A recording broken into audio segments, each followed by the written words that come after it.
नमस्कार, आप देख रहे हैं टीबी न्यूज। यहाँ हम बात करेंगे आज की तमाम खास खबरों की जो आज पूरा दिन सुर्खियों में रही है। तो चलिए शुरुआत करते हैं साउथ दिल्ली से। साउथ दिल्ली नगर निगम ने मंगलवार को शहर के कई इलाकों में अतिक्रमण के खिलाफ अभियान चलाया। इस दौरान सभी 4 जोन में अस्थायी निर्माणों को हटाया गया। इसके अलावा अवैध होर्डिंग और सड़क के किनारे खड़े वाहनों को भी जब्त किया गया। साउथ दिल्ली नगर निगम अधिकारियों के मुताबिक इस दौरान करीब 5 किलोमीटर सड़क को अतिक्रमण मुक्त कराया गया। साउथ दिल्ली नगर निगम ने ये अभियान दिल्ली बीजेपी के प्रदेश अध्यक्ष आदिश गुप्ता के उस पत्र के बाद चलाया जिसमें उन्होंने दक्षिण और पूर्व नगर निगम को रोहिंग्या, बांग्लादेशी और अन्य असामाजिक तत्वों द्वारा किए गए अतिक्रमण को हटाने की मांग की थी। इससे पहले उत्तरी दिल्ली नगर निगम ने जहांगीरपुरी में अतिक्रमण के खिलाफ अभियान चलाया था। इसी जगह पर 16 अप्रैल को हिंसा फैली थी। एमसीडी के अभियान पर काफी सवाल भी खड़े हुए थे। हालांकि बाद में सुप्रीम कोर्ट के आदेश के बाद अतिक्रमण के खिलाफ अभियान को रोक दिया गया। वहीं साउथ दिल्ली नगर निगम की ओर से बयान जारी कर बताया गया कि निगम ने Palam, Tilak Nagar, Harinagar, Ring Road, CR Park, Greater Kailash और गुरुद्वारा रोड समेत 4 जोन में अतिक्रमण के खिलाफ अभियान चलाया। अधिकारियों के मुताबिक इस दौरान सरकारी जमीन पर कब्जे को खाली कराया गया। खासकर सड़क के किनारे और फुटपाथ से अतिक्रमण को हटाया गया। इतना ही नहीं, सड़कों के किनारे खड़े वाहनों को भी जब्त कर लिया गया। एसडीएमसी मेयर मुकेश सूर्यान ने सोमवार को कहा था कि सरकारी जमीनों और सड़क और फुटपाथ को खाली कराने के लिए 1 महीने लंबा अतिक्रमण हटाने का अभियान चलाया जाएगा। उन्होंने बताया था कि ये अभियान तिलक नगर, शाहीन बाग, ओखला, मदनपुर, खादर, हरिनगर में भी चलेगा। अधिकारियों के मुताबिक सूर्यान मदनपुर, खादर, जैतपुर, सरिता विहार को बुधवार को दौरा करेंगे और यहां अतिक्रमण की जानकारी लेंगे। बयान के मुताबिक अतिक्रमण के खिलाफ इस अभियान को Vikaspuri, Keshavpur, Sarita Vihar, Badarpur, Okhla, Greater Kailash, CR Park, Ambedkar Nagar, Dwarka Palam, Vasant Kunj, Kapashera में भी आने वाले दिनों में चलाया जाएगा। नगर निगम के मुताबिक पिछले 4 महीने में एसडीएमसी ने सभी 4 जोन में अतिक्रमण के खिलाफ अभियान चलाया है। इसके तहत 623 की सड़कें और फुटपाथ को अतिक्रमण से मुक्त कराया गया। वेस्ट जोन में 66.4 किलोमीटर, नजफगढ़ में 162.9 किलोमीटर, साउथ जोन में 288.8 किलोमीटर, सेंट्रल जोन में 104.5 किलोमीटर सड़क अतिक्रमण से मुक्त कराई गई है।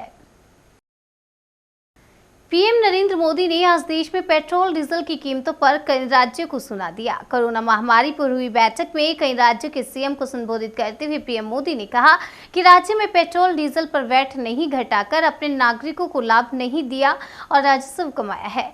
पीएम मोदी ने कहा कि वैश्विक संकट में केंद्र और राज्य को मिलकर आगे बढ़ने की जरूरत है। पीएम ने राज्य को नसीहत देते हुए कहा कि वैश्विक परिस्थितियों के बीच केंद्र सरकार ने पिछले साल नवंबर में ही पेट्रोल डीजल पर एक्साइज ड्यूटी घटा दी थी, लेकिन कई राज्यों ने ऐसा नहीं किया है। उन्होंने राज्य से आग्रह किया है कि वैश्विक चुनौती की इस घड़ी में केंद्र और राज्य को साथ मिलकर चलने की जरूरत है।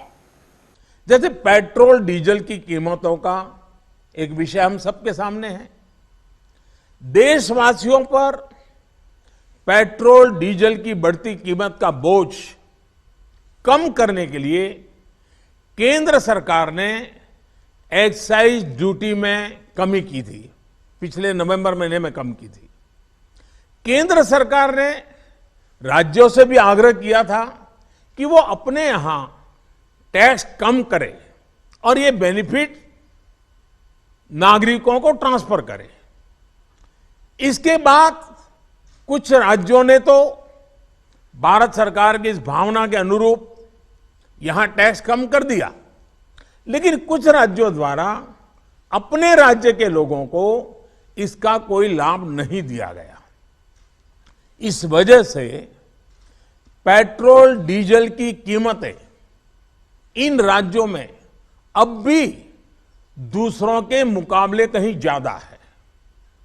ये एक तरह से इन राज्यों के लोगों के साथ अन्याय तो है ही, साथ ही पड़ोसी राज्यों को भी नुकसान पहुंचाता है। स्वाभाविक है कि जो राज्य टैक्स में कटौती करते हैं उन्हें राजस्व की हानि होती है। जैसे अगर कर्नाटका ने टैक्स में कटौती नहीं की होती तो उसे इन 6 महीनों में 5,000 करोड़ रुपए से ज्यादा का राजस्व मिलता। गुजरात ने भी टैक्स कम नहीं किया होता तो उसे भी 3,500-4 हजार करोड़ रुपए से ज्यादा का राजस्व और मिलता। लेकिन ऐसे कुछ राज्यों ने अपने नागरिकों की भलाई के लिए, अपने नागरिकों की को तकलीफ न हो इसलिए अपने वेट में, टैक्स में कमी की, पॉजिटिव कदम उठाए। वहीं गुजरात और कर्नाटक के पड़ोसी राज्यों ने टैक्स में कमी न करके इन 6 महीनों में 3,500 करोड़ रुपए से लेकर के 5-5.5 हजार करोड़ रुपए तक अतिरिक्त राजस्व कमा लिया। जैसा हम जानते हैं कि पिछले साल नवंबर महीने में वैट कम करने की बात की थी, सबको मैंने प्रार्थना की थी, लेकिन कई राज्य, मैं यहां किसी की आलोचना नहीं कर रहा हूं, मैं सिर्फ आपसे प्रार्थना कर रहा हूं, आपके राज्य के नागरिकों की भलाई के लिए प्रार्थना कर रहा हूं। अब जैसे उस समय 6 महीने पहले कुछ राज्यों ने बात को माना, कुछ राज्यों ने नहीं माना।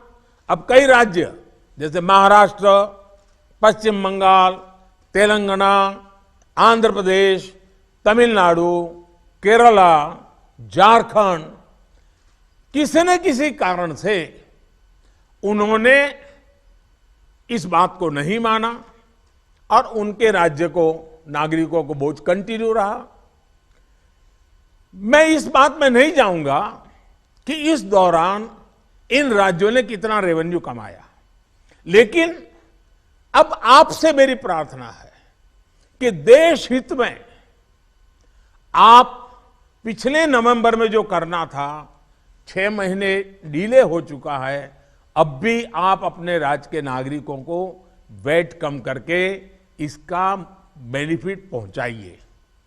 आप सब जानते हैं कि भारत सरकार के पास जो रेवेन्यू आता है उसका 42% तो राज्यों के ही पास चला जाता है।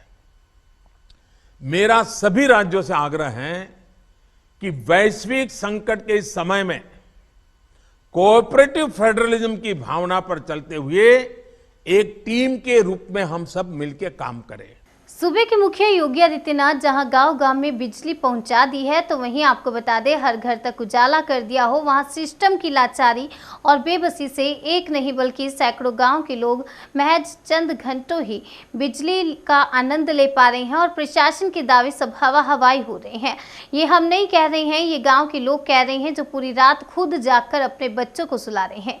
42 डिग्री पारा में कोई कैसे रहे साहब, ये लोगों का कहना है। जहां एक और विद्युत प्रशासन के हर अधिकारी कर्मचारी ऑफिस कार से लेकर घरों में एसी की ठंडक में हवा खाते हैं, चैन से सोते हैं, वहीं गांव के रहने वाले हर दिन आग उगलती गर्मी झेल रहे हैं। गर्मियों में बिजली कटौती तो आम है, लेकिन जिस तरह गोंडा विद्युत प्रशासन की तानाशाही रवैया देखने को मिल रहा है, उसे सुध लेने को कोई तैयार नहीं है।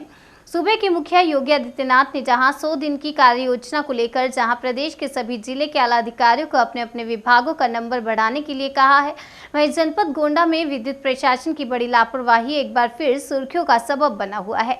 आपको बताते चले, गोंडा के सैकड़ों ऐसे गांव हैं जहां 24 घंटे में कुछ घंटों ही बिजली दे रहे हैं और वहीं लोग ग्रामीण, आपको बता दें जो ग्राम के लोग हैं वे रात रात जाग कर अपने बच्चों को सुला रहे हैं। गाँव में जंगली जानवरों का भी हर वक्त खतरा बना रहता है, वो अपनी जान पर मुसीबत समझ रहे हैं। आपको बता दें जिस तरह से गर्मी का सितम जारी है, ऐसे में लोगों का जीना मुहाल हो गया है। आपका क्या नाम है, कौन सा मौजा है?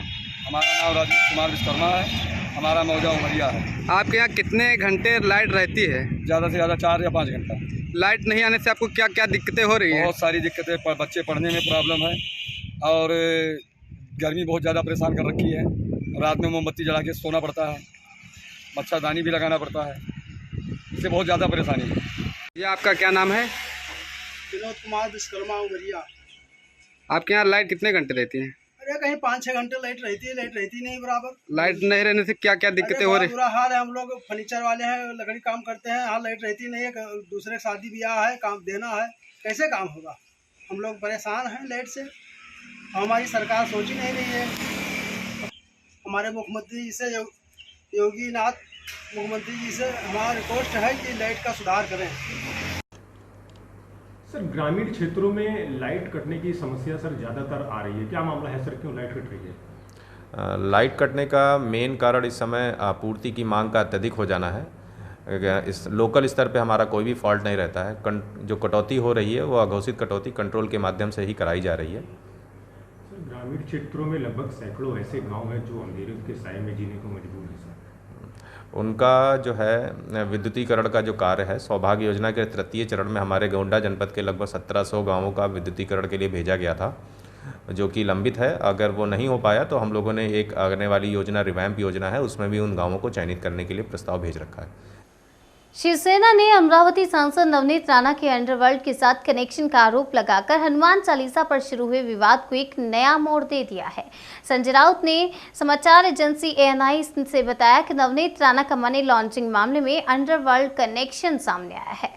उन्होंने दावा किया राणा ने जेल में मारे गए यूसुफ लकड़ावाला से 80 लाख रुपए का कर्ज लिया था। लकड़ावाला को ईडी ने 200 करोड़ रुपए के मनी लॉन्ड्रिंग मामले में गिरफ्तार किया था और उसके डी गिरोह से संबंध थे। 200 करोड़ के मनी लॉन्ड्रिंग मामले में ईडी ने उसको अरेस्ट किया था। लकड़ावाला के जिसके साथ आर्थिक व्यवहार हो गए थे, फिनेंशियल ट्रांजैक्शन हुए थे, वो सबकी जांच हो गई। लेकिन एक ट्रांजैक्शन ऐसा था जो नवनीत राणा के साथ हुआ था। 80 लाख का ट्रांजैक्शन हुआ है नवनीत राणा के साथ। उसकी जांच क्यों नहीं हो गई? क्यों छुपाया गया? नवनीत राणा को क्यों नहीं बुलाया गया जांच के लिए? ये सवाल मेरा सिर्फ ईडी को नहीं है, ये सवाल EOW को भी है। कल आपने जो ट्वीट करके जानकारी दी, कल आपने जो ट्वीट मैंने एक जानकारी दी है कि नवनीत राणा जो जेल में है, उनका एक अंडरवर्ल्ड कनेक्शन सामने आया है मनी लॉन्ड्रिंग के मामले में।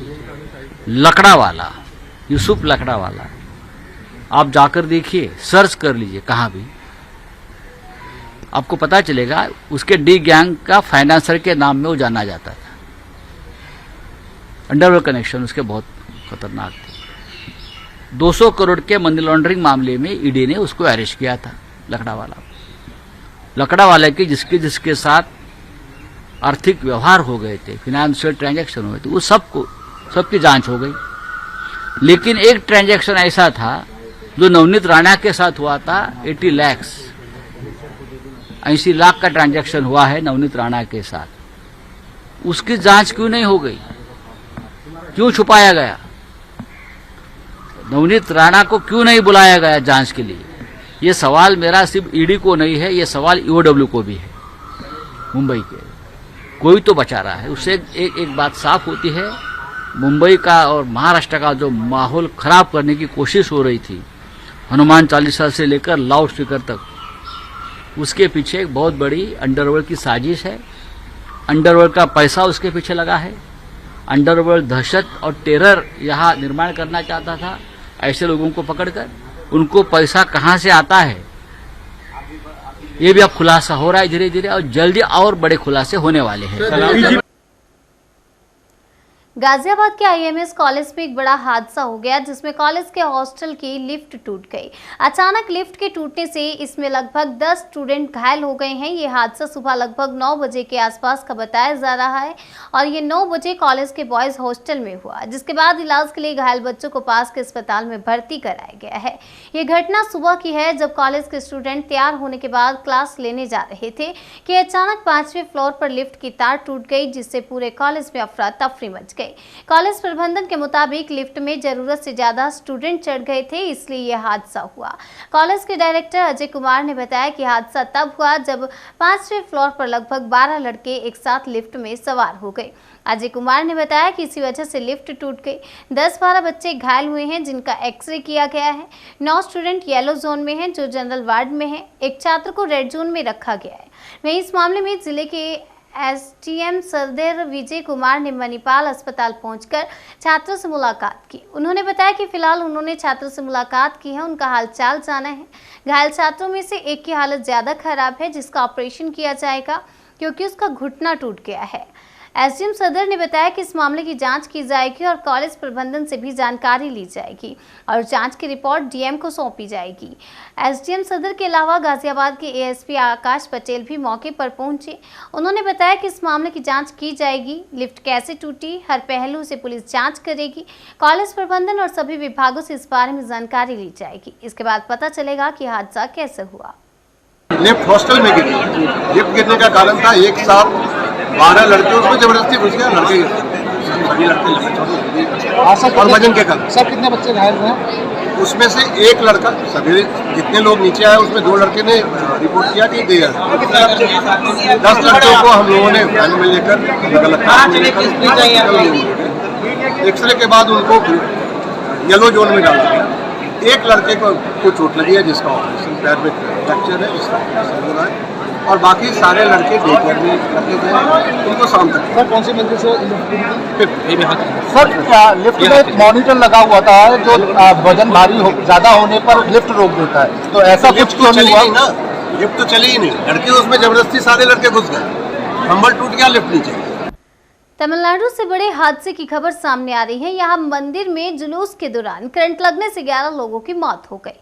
घटना की जानकारी मिलने के बाद पीएम मोदी ने दुख जताते हुए सभी मृतक परिवार को 2-2 लाख का मुआवजे का ऐलान किया है। इसके अलावा घायलों के इलाज के लिए 50,000 रुपए प्रधानमंत्री राष्ट्रीय राहत कोष से दिए जाएंगे। दरअसल तंजावुर जिले में रथ जुलूस के दौरान ये घटना हुई। बताया जा रहा है कि जीवित बिजली का तार एक कार के संपर्क में आ गया, जिसके बाद ये घटना हुई। देखते ही देखते कई लोग करंट की चपेट में आ गए, जिसके बाद अब 11 लोगों की मौत हो गई। मिली जानकारी के मुताबिक हादसे में कई श्रद्धालु गंभीर रूप से घायल हो गए हैं, जिन्हें आनंद फानन में नजदीकी अस्पताल में भर्ती कराया गया। वहीं सूचना मिलते ही मौके पर पहुंची पुलिस ने राहत बचाव कार्य को शुरू कर दिया है। बताया जा रहा है कि मंदिर में 94वां अपर गुरु पूजा उत्सव का कार्यक्रम हो रहा था। इस उत्सव में शामिल होने के लिए भारी संख्या में श्रद्धालु जुटे थे। सड़कों पर पारंपरिक रथ यात्रा के दौरान एक बिजली का तार एक कार के संपर्क में आ गया, जिसके बाद करंट लगने से 11 लोगों की मौत हो गई। पुलिस के मुताबिक मृतकों में 2 बच्चे भी शामिल हैं। अगली खबर उत्तर प्रदेश से है। उत्तर प्रदेश सरकार के निर्देश पर धार्मिक स्थलों से अब तक 4,258 लाउडस्पीकर हटाए गए और अनेक स्थानों पर 28,186 लाउडस्पीकर्स की आवाज निर्धारित मानक के अनुसार कम कराई गई है। इसे लेकर उत्तर प्रदेश के गृह विभाग ने आज आंकड़े जारी किए हैं। वहीं लाउडस्पीकर को हटाने और उसकी आवाज कम करने को लेकर 30 अप्रैल तक की डेडलाइन दी गई है। आंकड़ों के मुताबिक आगरा जोन में 30 लाउडस्पीकर हटाए गए, जबकि 905 की आवाज धीमी कराई गई है। मेरठ जोन में 1,215 लाउडस्पीकर हटाए गए हैं और 5,976 की आवाज कम कराई गई है। इसी तरह लखनऊ जोन में 6400 लाउडस्पीकर की आवाज धीमी कराई गई, जबकि 912 हटाए गए। वहीं कानपुर जोन और प्रयागराज में क्रमशः 349 और 1 लाउडस्पीकर हटाया गया, और जबकि दोनों जगहों पर 1000 से ज्यादा लाउडस्पीकर की आवाज धीमी की गई। प्रदेश के अपर पुलिस महानिदेशक प्रशांत कुमार ने पूरे प्रदेश में धार्मिक स्थलों पर अवैध रूप से लगाए गए लाउडस्पीकर उतारने और वैध लाउडस्पीकर की आवाज कम करने के सिलसिले में एक अभियान चलाया जा रहा है। प्रदेश के गृह विभाग ने अवैध रूप से लगाए गए लाउडस्पीकर को हटाने की कार्यवाही की स्थिति रिपोर्ट आगामी 30 अप्रैल को मांगी है। मुख्यमंत्री योगी आदित्यनाथ की तरफ से पिछले हफ्ते वरिष्ठ अधिकारियों के साथ कानून व्यवस्था की समीक्षा बैठक के दौरान दिए गए दिशा निर्देशों के आधार पर ये कार्यवाही की जा रही है। सीएम योगी ने कहा था कि हर किसी को अपनी अपनी धार्मिक आस्था के हिसाब से पूजा और इबादत करने की आज़ादी है, लेकिन लाउडस्पीकर की आवाज़ परिसर के बाहर नहीं जानी चाहिए ताकि दूसरे लोगों को कोई परेशानी ना हो।